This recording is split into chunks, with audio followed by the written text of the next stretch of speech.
myself at all. I just want to do logistics because I know that's where my head would be going, maybe not yours. But I have dropped something in the chat. If you've come on board since I've done that, I know Rachel's going to do it again once or twice. You don't have to have the material. It just might be a place where you want to make some notes. So completely up to you. And so back again to the quick introduction. My name is Jill Greenbaum. I'm delighted to be here. This much about me is I'm formerly a New York City public school teacher, always working with kids with special education needs. So that really informs how I approach just about everything. I've been a teacher, principal, and administrator. I have a doctorate in curriculum development from Teachers College from a million years ago. I've done coaching and facilitation, and now some of you may know that I'm also the US representative for Bicablo. So I do their training here in the US. And I actually partner with my colleague, Jill Langer, who's up in Canada, because we run the programs together when we're doing them. And she and I just celebrated our birthdays yesterday. So I'm still in the after birthday glow. We are a few decades apart, mind you, but it's all good. And so let's talk about appreciative inquiry from, oh, thank you, Nancy, how adorable. So let's talk about appreciative inquiry and me for just a quick second, how I came to this. And it was really back in 2014. I imagine some folks on the call were at the UViz conference in Berlin, and I went to one of the sessions on appreciative inquiry, not knowing anything about it. And truth be told, I really loved the content. And so I'm leaving off the rest of what I was going to say behind that. So I loved the content and I decided to stick with it and learn more about it.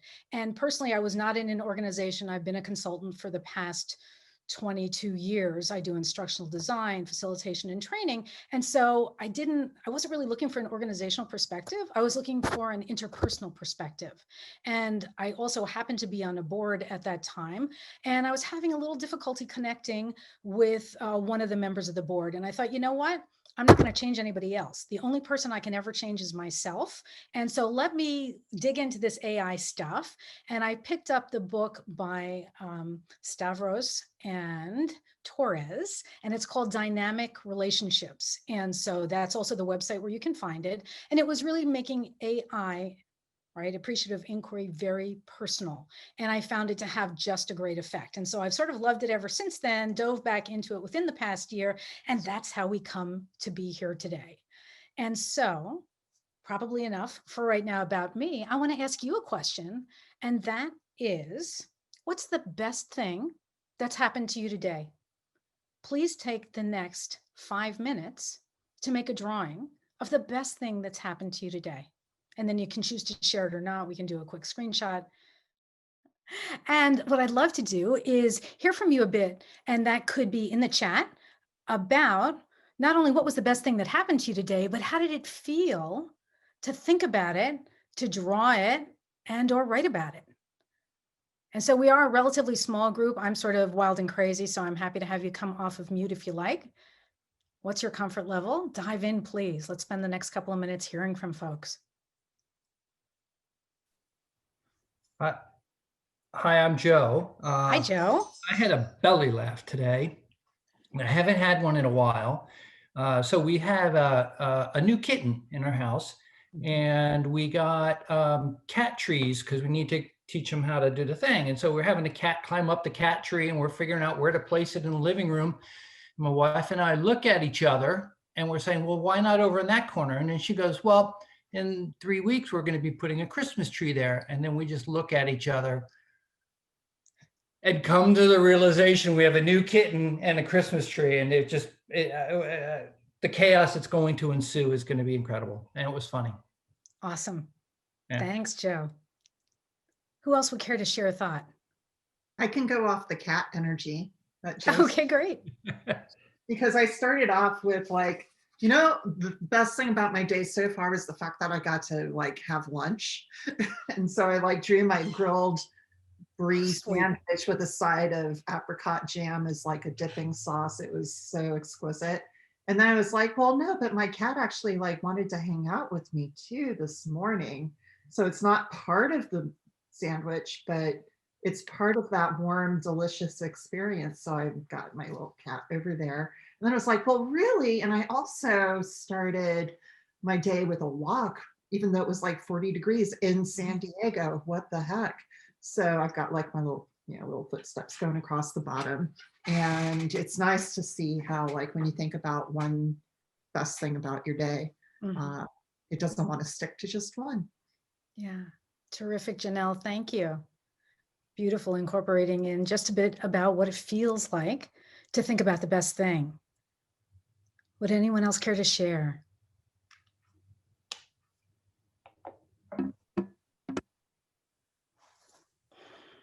All right, I gave that the long pause. I'm going to move on then. Where did mine go? I drew mine early. Drew mine as I was waiting for y'all to arrive. So I spent my day connecting with a colleague that I don't often speak to. So that was just a delight. And then I went out this afternoon and had coffee with another colleague, but really outside my work area, which was super fun. And that was just great to connect with people live and in person, for one, and with someone I don't get to talk to much, even though it's on Zoom. I mean, that becomes my world right now, right?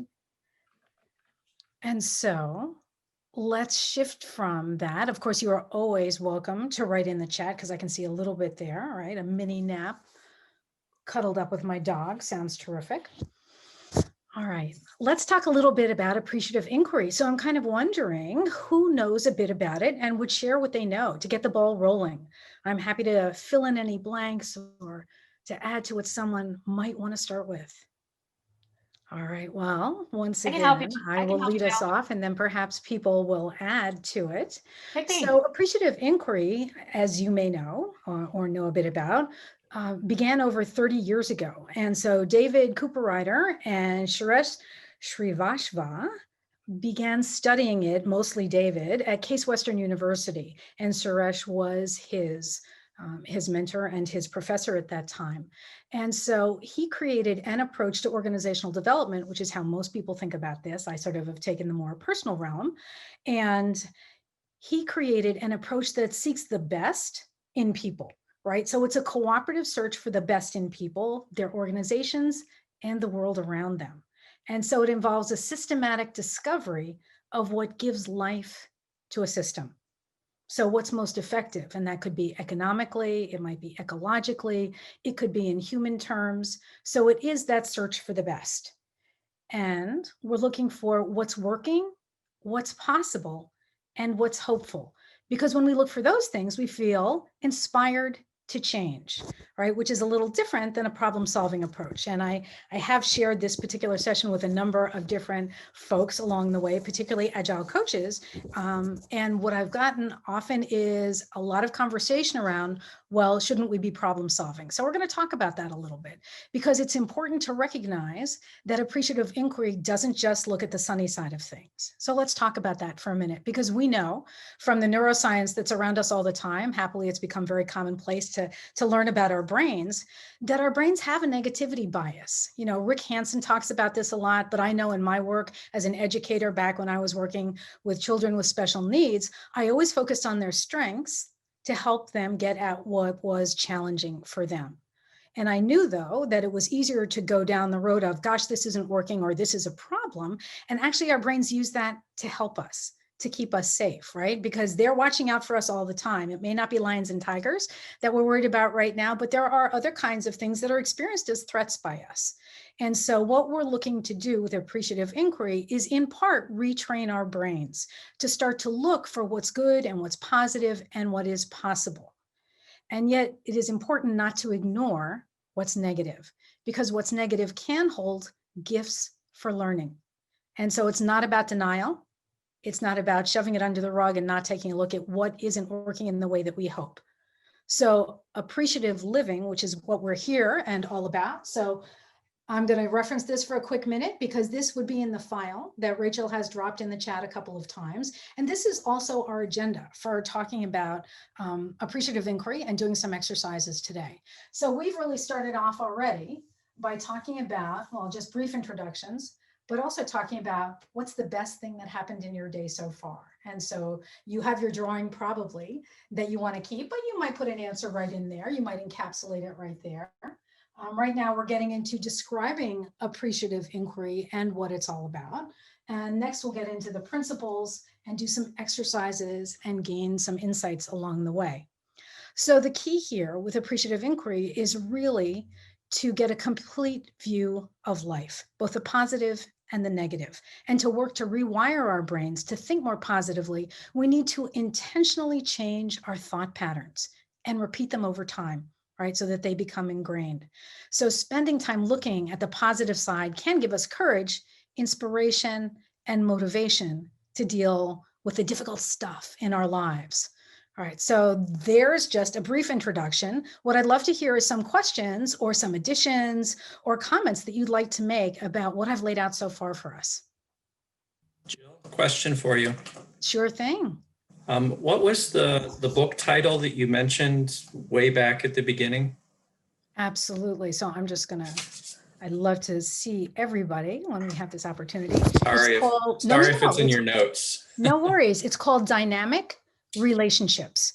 Thank you. And that is Sherry, as in Cheri, Torres, Torres. And it's also Jackie Stavros, Stavros. And so that's one of the things I know that I would love to answer other questions that you have too that may go beyond the scope or the amount of time that we have here. So you can always email me, jill@jillgreenbaum.com, with any questions that you have, or connect with me on LinkedIn. But thanks for asking that question, Trent. Yeah, I thought it was a super valuable book. And I'm actually going for my AI certification now, AI facilitator certification, and I was studying with Sherry. And so having a great time with that. And so other thoughts or questions? You mean you're not at all like thinking, how does this looking at the positive thing really work? I mean, don't we need to recognize what's not going right? Come on, no skeptics in the bunch. I can't believe it. Question in the chat. How does appreciative inquiry differ or relate with humble inquiry, if at all? And that is a very good question that I don't have a complete answer for. Actually, I know this much about humble inquiry. So maybe you'll tell me a little bit about humble inquiry, Harmika, and then we can look for some commonalities. What do you think? So after reading the book a couple times and trying to apply this on a consistent basis, it's really coming from the perspective of asking versus telling.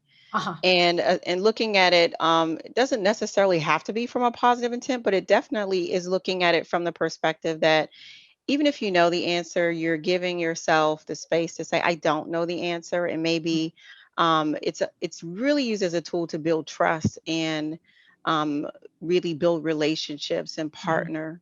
So I wanted to see what the intersection from appreciative inquiry was with humble inquiry, and if they're complementary, which I presume they seem to very much be complementary. Yeah, and Brian's going to give a thumbs up, and let me just say one quick piece, and then Brian will toss it to you for a quick minute for an elaboration. So it sounds like it's a yes and, because it's more than asking the questions; it's the lens through which you ask the questions, and that's a big piece of it. But Brian, please jump in. Yeah, I think you nailed it, Jill. So the difference is that in Ed Schein's book, Humble Inquiry, he really talks about asking questions without the presumption of knowing what the answer is, really being open and curious and having that beginner's mind, that neoteny, right? Without sort of bias to where this thing is going to go. Appreciative inquiry does look at issues with an angle, and the angle that appreciative inquiry looks at things with is what are the bright spots that we can find, and how do we replicate the conditions that lead to those bright spots? So it is looking at it from a lens of the positive. And that, Jill, that's a very shorthand, just, to draw a distinction between the two. Thanks. Appreciate it. All right, the wisdom of the group, eh? Lots of knowledge here. Thank you. Sure thing. And so Harmika, now I'm going to have to write that down again. I'm going to have to go check it out because it's important for me to even know more about that. Yeah, and the whole powerful questions issue is related to this, but it is the lens through which we see it. So let's dive into that. And once again, you're always welcome to drop ideas, thoughts, questions, and comments into the chat. And Rachel's going to help me out, as she just did, by picking up on those things. Thank you. So AI, or appreciative inquiry, is really a paradigm or a way of seeing the world that invites us to attend to the positive dynamics in our relationships, in our work, and in our communities. And so it gives us pause and time to think about and consider the options from which we have to choose. So it helps me address the impact that my choices have on my relationship with others and my environment, because what I do can change relationships or communities. And I will say my experience with using the book Dynamic Relationships was incredibly positive. I mean, I went in as a believer and I used the methods and I had a turnaround in my relationship with that person. Now, maybe there's a little placebo effect there, but I'll take it. You know, maybe I thought it was working better than it was, but I felt better about going into it. I felt more prepared and I loved that piece of it. So let's get into those 5 different principles. The first one we're going to talk about is called constructionist. So I'm just going to write it up here.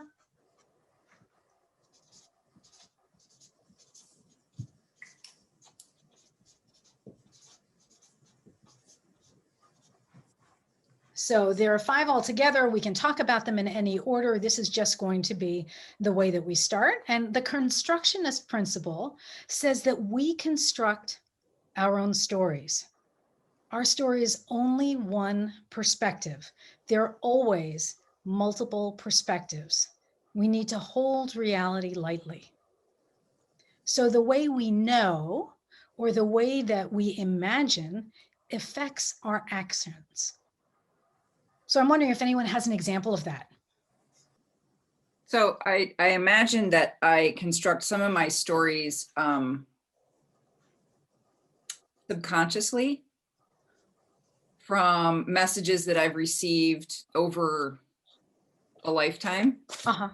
And, you know, kind of the stories I tell myself or the rules I have about how I am, Right.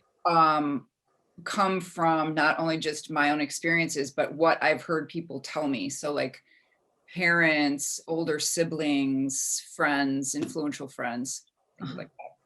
Absolutely. And so it's not just the stories that you have about yourself. For me, I find it comes up even more about the stories that I have about other people. You know, a friend of mine is late. Oh, she's so inconsiderate. She always runs late. You know, she thinks she's more important than anyone else. Now, I don't actually believe, I'm not saying I believe this about any one of my friends in particular, but once again, I don't know what the truth is, right? So I'll give an example where I was training for the American Management Association a number of years ago, and I was the instructor, so I need to be in there early, right? And I saw a hit and run happen right in front of me, like barely down the road from where I live. And so I had a choice to make. And of course, the choice I made was I pulled over and helped the person that had been the victim of the hit and run and waited for the police to come. Right. And I know that until I got on the phone to tell the people at AMA why I was going to be late, they might have been assuming that I was irresponsible. I mean, I had a good track record, but why is she late? You know, she's never late. Is she not coming in at all? How do we get in touch with her? Just a million different things run through your mind. Right. And so that's the kind of thing that we're talking about. Right. I think we can all imagine, just given our recent past in this country, just without getting into the elections, just talking about the results and all the stories that happened before we actually knew what was going on, right? Yeah, Kyle. Yes, I have sometimes our history shapes how we story. I'm a caricature artist and I've always wanted an agent. And I was at a big conference. I'd been hired to draw in the booth. But while I was wandering around in the conference, I saw that there was a booth there that was promoting bands. And he was an agent. And I thought, well, maybe he would promote me as an artist because I get paid like the bands do by the hour or by the gig. And so what I go up and the other thing is they said, got to get a gig. And I thought they had buttons. And I thought, oh, that's awesome. It's a cool, you know, they're promoting the gigs. And so I asked him, I said, would you even consider having a caricature artist and featuring a caricature artist? And he looked at me and he looked very, very confused. And he says, lady, do you know where you are? And I looked around. He says, you are at a computer conference. Gig, gotta get a gig, gigabyte. And my history was a gig, was a job. Of course. And why would a band agent be at a computer conference anyway? Right. But So I brought my own history into the story. Of course. Right. And so the more we can take that step back and take a look at how our stories might be influencing our interactions, the better chance we have of asking a question or being open to seeing other perspectives, or that there may even be other perspectives. Thanks, Kyle. And so our second principle is the poetic principle.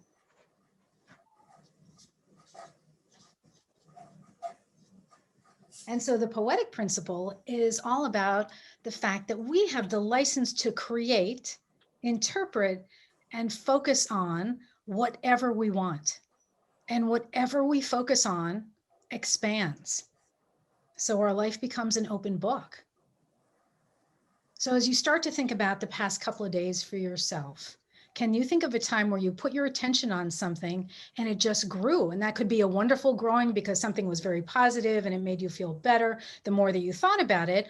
Or it could be something that was challenging or difficult. And the more attention you put on it brought you further down into that feeling of, oh my gosh, this is challenging. I'm not sure how I'm going to turn this around, and those kinds of things. So it's where we put that spotlight of attention.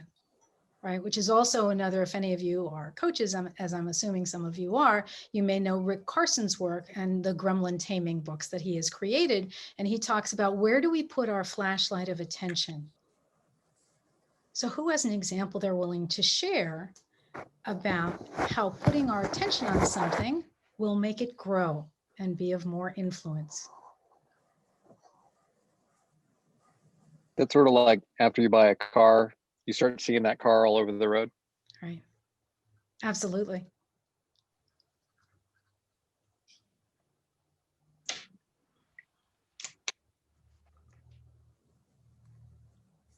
For me, it can go two avenues, and one avenue is recognizing, like when I get into negative thoughts and negative thought patterns, and what I could do is I start focusing on them, and they just grow and grow and grow. And before long, I built this entire story of negativity that I just am. I've built a world I'm in, and so that's on the negative side. How it just expands. Yeah, for sure. Yeah. And so let's think back for a moment to the first exercise you did. I asked you to use the poetic principle, to focus on the best thing that happened to you today. Yeah. What was of value? What were opportunities for you? How did you feel about that? All right, so it's something just that simple. And I'll tell you, I had an experience. I was doing some NVC work, so nonviolent communication work. I'm taking a class. I think evaluation and assessment are super important. Apparently the person giving the class didn't exactly feel that way, and it's a very long class over time. And so I wanted to get together with some folks and see what we could do to do some kind of ongoing assessment. So I joined this group that was already in existence. And so I sort of show up, and I'm actually not one of them per se. I'm more of an outsider. These people all know each other really well. And so the way they started their meeting, the first question, their check-in question was, so what are you bringing to the meeting today that will get in the way of being here? And I was like, you could have knocked me over with a feather. I was like, I don't even want to be here because I don't want to hear how tired you are or how you've had 8 clients in a row or all these other things. And it's not that I can't be empathetic, don't get me wrong, but all you had was 6 different people talking about what a tough day they've had. And it wasn't like, what are you going to do to be present here, given what are you leaving at the door? How will you show up and contribute? It was, what's getting in the way? And I'm like, man, I don't want to do this. So I stuck with the group for a good couple of months. But after the second or third time, I asked if we could consider changing up the check-in question, because it was the same every time. And, if someone keeps telling me that they have 8 clients and they're exhausted every time I see them, 8 clients in a day, they haven't gotten out of their chair, they haven't had lunch, or this or that, or the other thing.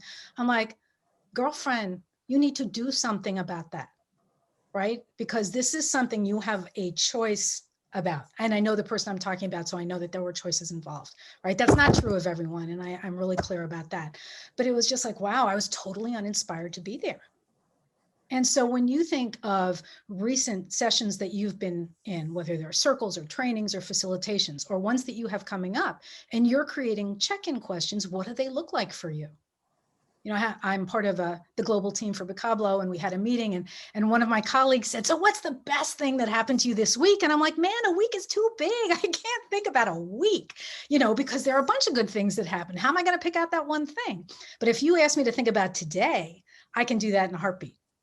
Right. So crafting those questions, you know, Hermika, getting to the point that you were making is what kinds of questions are we asking? So critically important.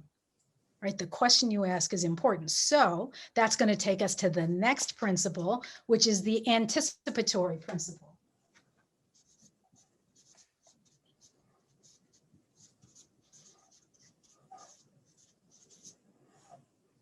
And so the anticipatory principle is all about we live into the futures that we imagine. We can deliberately change the future by visualizing what we want. We move in the directions of the images we hold. And so I imagine anyone that's a coach out there has a good story or two about this for themselves or for some of their clients. We're not naming names here, though, of course. But I'm wondering who's got a thought about that, about imagining your future and living into it. So some of us, I trained with Christina Merkley many years ago, and she would call this pre-paving. So that's her language around this. Example I have is when I was looking for a new apartment, I had like a very, like just a short list, and I walked into this one and I was like, I found it. I had a very specific list of what I was looking for, and I was kind of imagining, not specifically like this apartment, but like the certain parts and pieces that I liked, and I walked in and I discovered it. It matched really well. Beautiful. Thanks, Rachel. Who has another example? I might have the opposite of that, Rachel. Sometimes I walk into a room, I can't remember why I walked into the room in the first place. So it's probably not related. Lauren has dropped something in the chat also. Verbalize it. It's just sending love to a couple of the vision nerds on the call, and they know this. I drew a vision in 2015 of the type of people I wanted to work with and the type of experiences that I wanted in a workplace, mentors, people who are collaborative, who make collaborative decisions. And a year later, I was interviewing on the visioneering team, and it was the move that changed everything for me. And I love you guys. I love you guys. Awesome. Visionaries forever.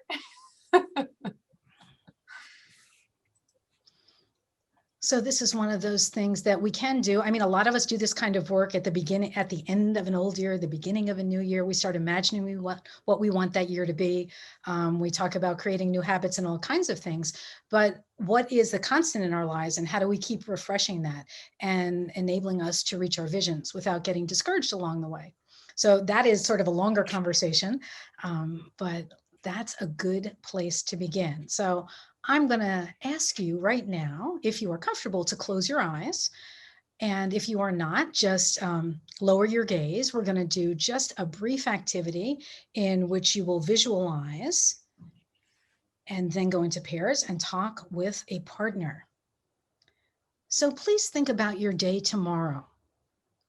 Pick one word that best captures the way you want to feel. That might be happy, in control, which would be 2 words, safe, calm, excited, successful, powerful, whatever that might be. So take a minute or two to think about your day and pick that word. You don't need to share it with anyone, and I'll stop talking for a minute so you can do that. All right, I'm guessing that you have probably thought of a word at this point about your day. And so at this point, I'm going to ask you to keep your eyes closed and do a bit more imagining. Think of your day ahead tomorrow, and imagine yourself feeling this way throughout the day. Mentally step through your routine and the various activities you have planned, and see yourself moving through them with this ideal feeling. Remember, you can't control other people or situations, so let everything outside you stay the same. Focus only on your inner experience. Make a few mental notes about how you would see this ideal day unfolding.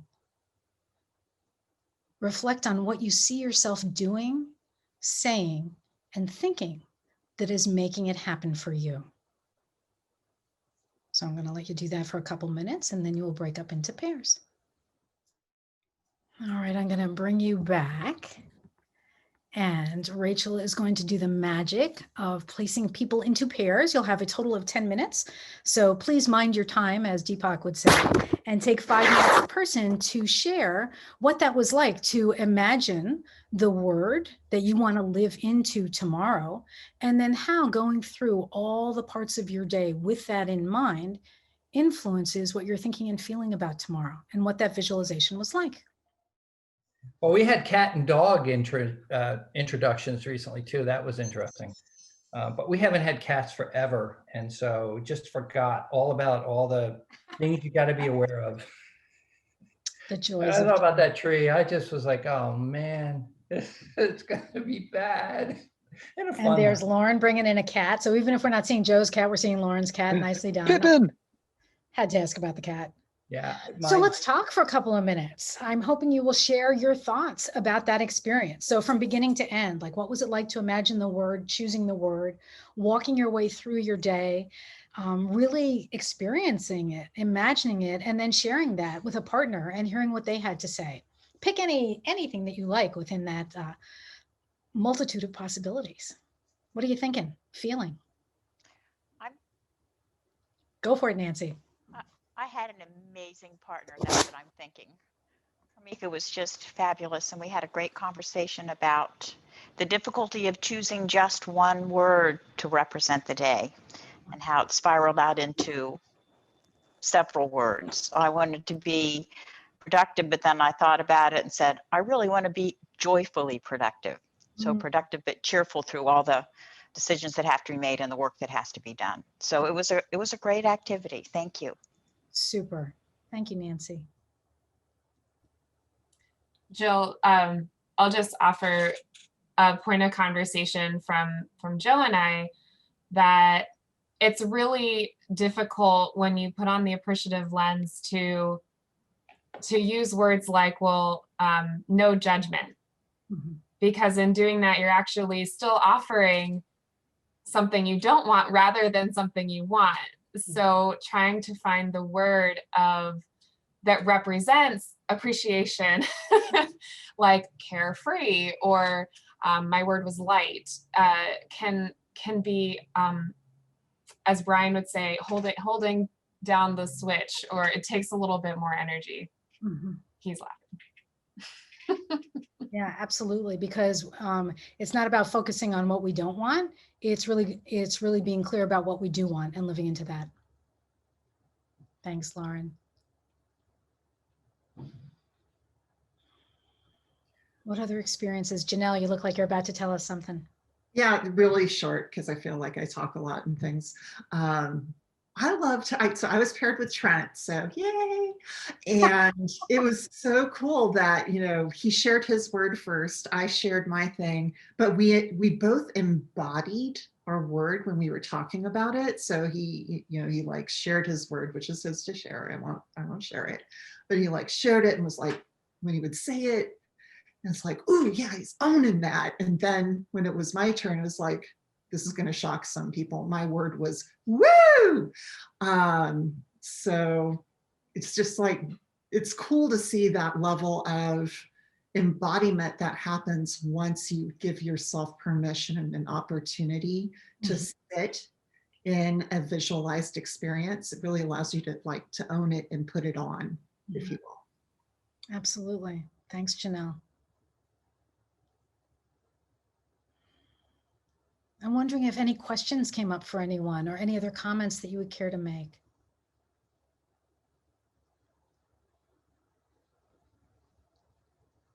Awesome, Trent. Yeah, Rhonda. I had a question that Kyle and Laura and we were discussing, but my question was, is there a way to use this tool daily? Is it something that, what was it supposed to do on a forever trajectory? Yeah. Yeah, that's a great question. And actually, I was going to go there for just a little bit. One of the pieces in the file that you got was about an appreciative living learning circle that I run. And I was just thinking about that because we were talking about this kind of exercise over the weekend in running the circle. And the way that I learned it and the way that I use it is before I go to sleep at night, I pick my word for the next day.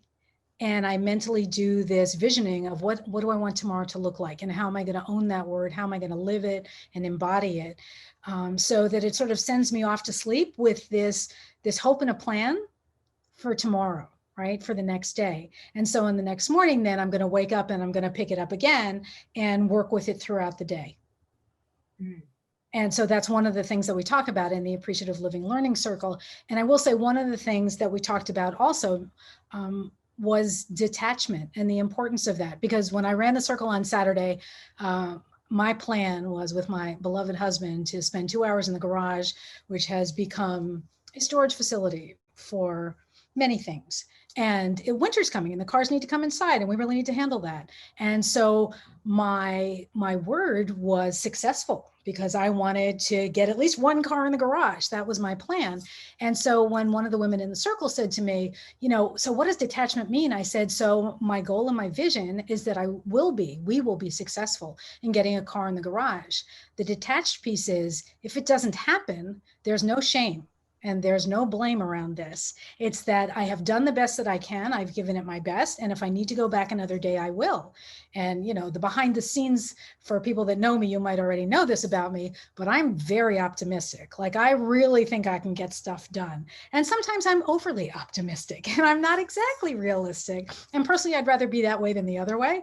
So it works for me in many instances, but there are times where I bite off more than I can chew. And so I have to be careful not to, and I don't, but be recriminating with myself and just say, you should have known better. It was too big to take on, and then spend my time going down that hole. I don't want to do that. So for me, that's how I play it out. Like, what do I want and how am I going to move toward it, and be realistic and somewhat optimistic, and just know that I can only control so much. Right. And I will do my best and then I'll move forward from there. So I'm hoping that's helpful, Rhonda. Yeah, it is. Thank you. Sure thing.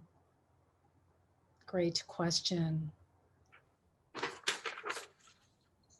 Any other thoughts or comments around this particular piece? All right, I'm picking up the marker then. Where did I put that rascal? And we're going to go on to our next principle, and that is simultaneity.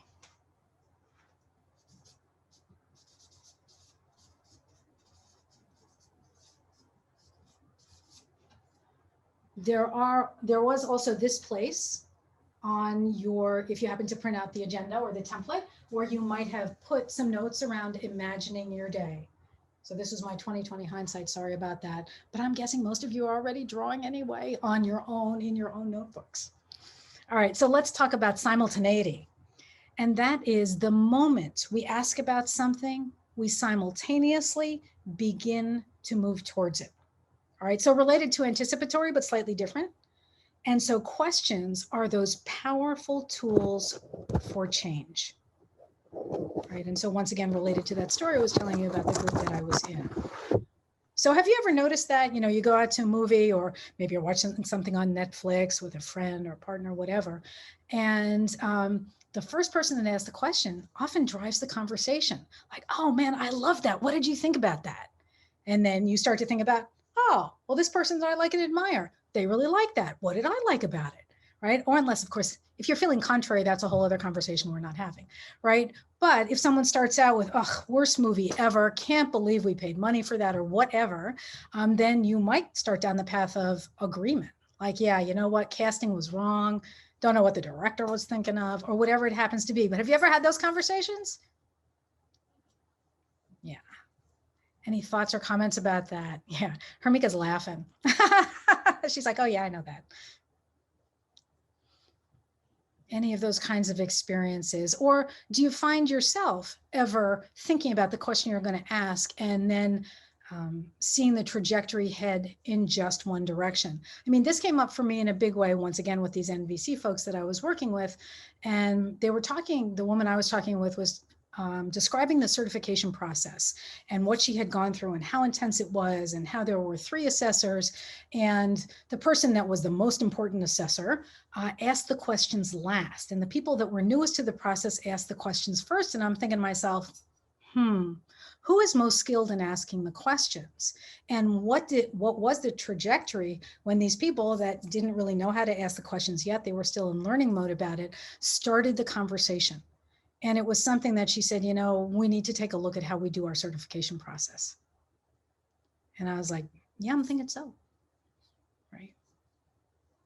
And so that's a really important piece, because I know a number of folks on the call that you are facilitators or you are trainers. And to me, I literally, when I'm designing something, I literally write in exactly the question that I want to say. It is not off the cuff. It is always planned. All right, until it becomes second nature to me. Right, because I think one of the hardest things that we can do as facilitators, coaches, and trainers is ask a good question. Right, it's direct and specific. It doesn't give away the answer, and it really encourages insight and conversation, perhaps. So we want to think about the questions that we're asking, because they can change what follows. All right, let's look at our last principle.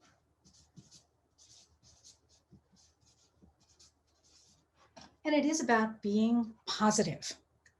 And so focusing on what's positive creates a positive trend, or an upward spiral, as we might talk about it in appreciative inquiry. We want to build on our strengths for change instead of fixing weaknesses. So the more positive the image or the question or the action that we can take, the more positive the results will be.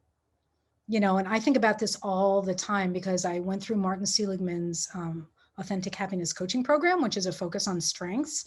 And so it was always like, yeah, I love talking about my strengths, and I love talking about and living into how they will help me with the challenges that I'm facing.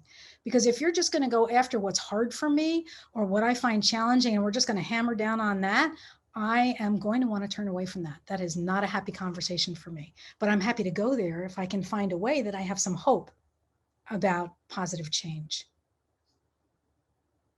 And so I'm wondering if there are any thoughts about that as you start to think about focusing on what's positive. And that's not ignoring what is. I know that's a big part of what some people are concerned about in this, but it's taking what is and moving forward. Like, where are our successes? What foundations can we build on, right? What is possible? It's that dreaming.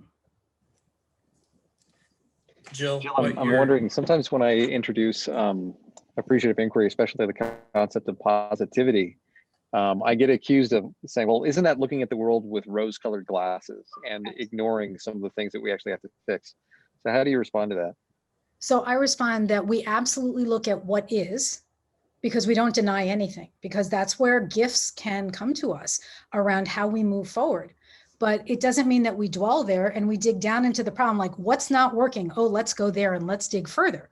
What is working? What's our example from the past? What are the ideas that we have that can take us from where we are to where we want to go?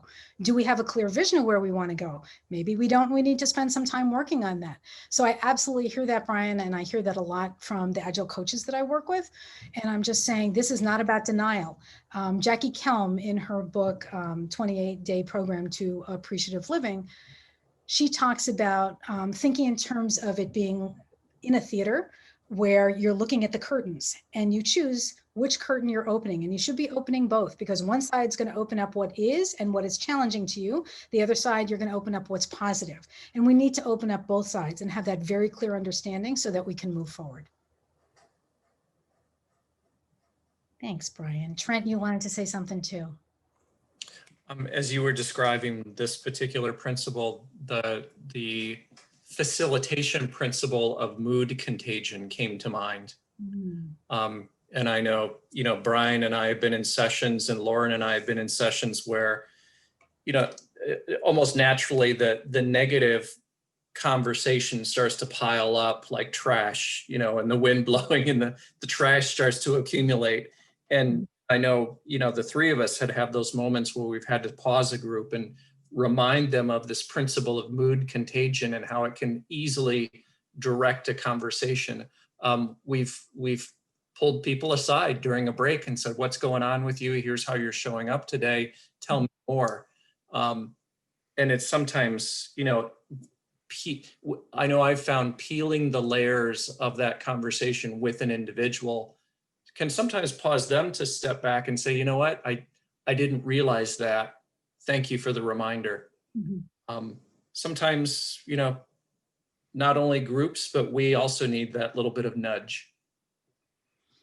Absolutely, for sure. And I think that's part of, as we start to bring people together for groups or circles, whatever it happens to be, that how do we set the tone with the first question that we ask?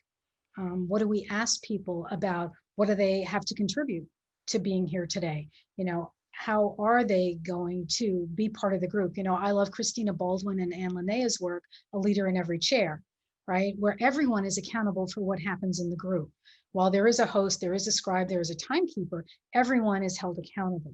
And to me, that's a beautiful thing, right? That we're all here, and that shows up in different ways. You know, some of us are more talkers than other folks, and that's okay too. But how are we in the space? Yeah. Terrific. Any other thoughts about this particular piece on being positive? So I'll share a quick quote with you from Alan Kay, and it's, the best way to predict the future is to invent it. So something to think about, right? So there is always a positive side, and we're going to shift into talking about that now. And so when we do exercises that allow us to experience the fact that there is more than one way of understanding our relationships and situations, that how we act is relevant in important ways, we are beginning to train ourselves in the habit of looking for that silver lining. That's actually the name that I give myself a lot, because I can usually find a silver lining pretty easily. So my nickname for myself is Silver Lining Girl, you know, and I got to tell you, it's not always appreciated, at least initially, right? Because you need to sit with what is sometimes. But we're going to go there right now. So we're going to do an exercise. So one of the pieces, one of the pages in the file that you were sent looks a lot like this, but on a larger scale. So it's not this template, it's just these 3 panels. And it's going to ask you, meaning I'm going to ask you with the questions that are here in the setup, to think about a situation or a person that angers or frustrates or saddens you or causes you to feel some kind of negative emotion. So I'm going to give you half a minute or so. Brian's laughing away here. I don't know, Brian. It's an interesting response. But think of someone or something you have concerns about, right? Frustrations, anger, feeling sadness, or some other. Yes, just one. And then I'm going to also ask you to take a few minutes to focus on the positive side of that situation or the relationship with the person, or as you see the person. And so we're going to use the story panels to help you with that. And so as you start to think about the first story panel, it is, what can I learn? So what lessons can you learn, or have you already learned about this person or this situation? And what more can you learn? So that's the first panel. And you are going to be sharing this with a partner. And once again, you'll decide how much you want to share. But you've thought of this challenging situation, and question number 1 or panel number 1, you may be drawing your answers. What lessons can I learn, or have I already learned from the situation, and what more can I learn? The second panel is, what is at least one thing I'm grateful about in this situation? What good can I find in it? And then the third question is, what is one way my life is better because of this situation, or one way it will be better in the future? And so I know some of you are already thinking and drawing. I'm wondering if anyone wants an example of how this might go, in which case I'm happy to share it. Would that be helpful? Yeah? Okay, so I'll give you a quick example, and it is pandemic related. So very briefly, at the beginning of the pandemic, our daughter moved home from Brooklyn. She's 33. She hasn't lived home since she went to college. It was quite an adjustment for my husband, my daughter, and me. And within 2 weeks of the pandemic, the shutdown in New York, she lost her job that she had liked very much. And she was laid off and with no hope of going back. And so times were pretty tough around the house because many of us as visual practitioners saw a significant change in our work also. My husband's a freelance photographer in schools and there were no schools. So it was pretty tough times. And so for me, I like to move because I find when I'm moving, I feel better. My energy is up. I'm thinking differently. And so my daughter and I would go for a walk every night for 2 to 3 miles. We would get out of the house. We had both been working during the day. She was looking for a job. I was looking to create more work and those kinds of things. And we would spend a good 45 to 60 minutes walking every night. And that was a silver lining for both of us because we got to talk, we got to get away from the work. We got to talk about how beautiful it was or what had happened during the day or what we were hoping for. And that is definitely a wonderful memory that I have of that experience. Right? And so there are silver linings to be found in experiences. And so I'm going to ask you at this point, if you have a few thoughts that you've been able to either draw or jot down on your panels, and if you are ready to meet with a new partner in pairs to share just a bit about what you have been thinking about and or drawing. Are you at the point where you're ready? Excellent. Thanks, Gina. I love that. Thumbs up. All right, so Rachel is going to place you in groups. Once again, it'll be for 10 minutes, and then we'll come back. We'll do a bit of a conversation about what that was like, and then close for the evening. And so we are back. We are all back together. And I'm wondering what you realized. What did you appreciate about the difficult situation or person that you identified? Were you able to find that silver lining? And it's okay if the answer is no. We can talk about that too. Well, I haven't spoken all evening, so I'll go. So it was Joe, Morrison, and myself.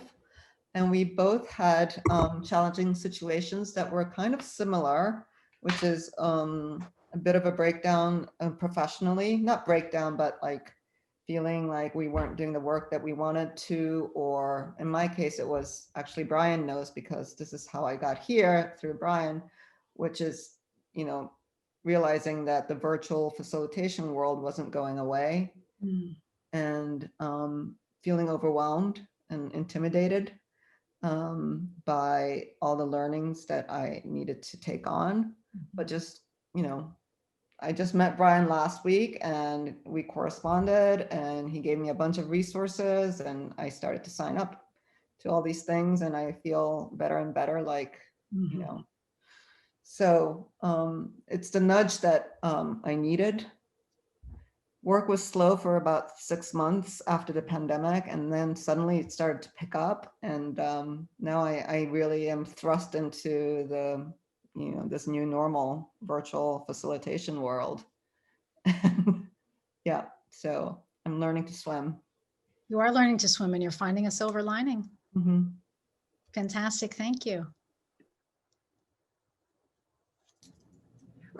I'll go. I was with Sarah and Jeannel, and the silver lining I found was clarity. So it was really good exercise because it kind of took me through what I was talking about with another person, and I realized it was clarity for myself as well. So thank you. You're welcome. Thank you. It was wonderful. So thank you.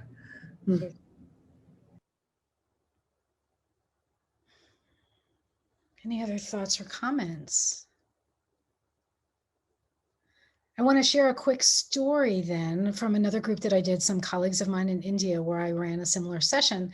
And the woman that had me in, who was more than happy to speak up in the group, came out of this experience and she said, I couldn't find the silver lining in this. And I said, would you be willing to share a bit with the group about it? And she talked about some issues at work and her level of discomfort with the way she was being treated by someone and how she'd started to create some boundaries for herself with this person.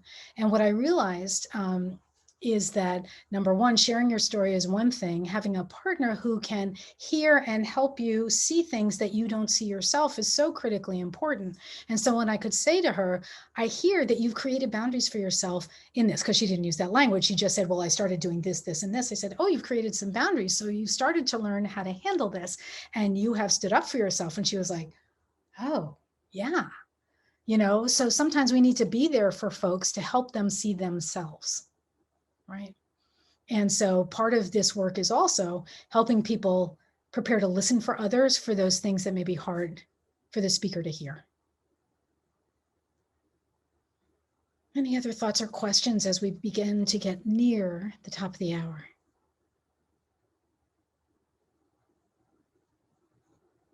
All right, then what I'm hoping is that you have enjoyed spending the evening together, this part of the evening together, learning a bit about or a bit more about or moving in a new direction with regard to appreciative inquiry. There are so many great resources out there. There's so much good work being done.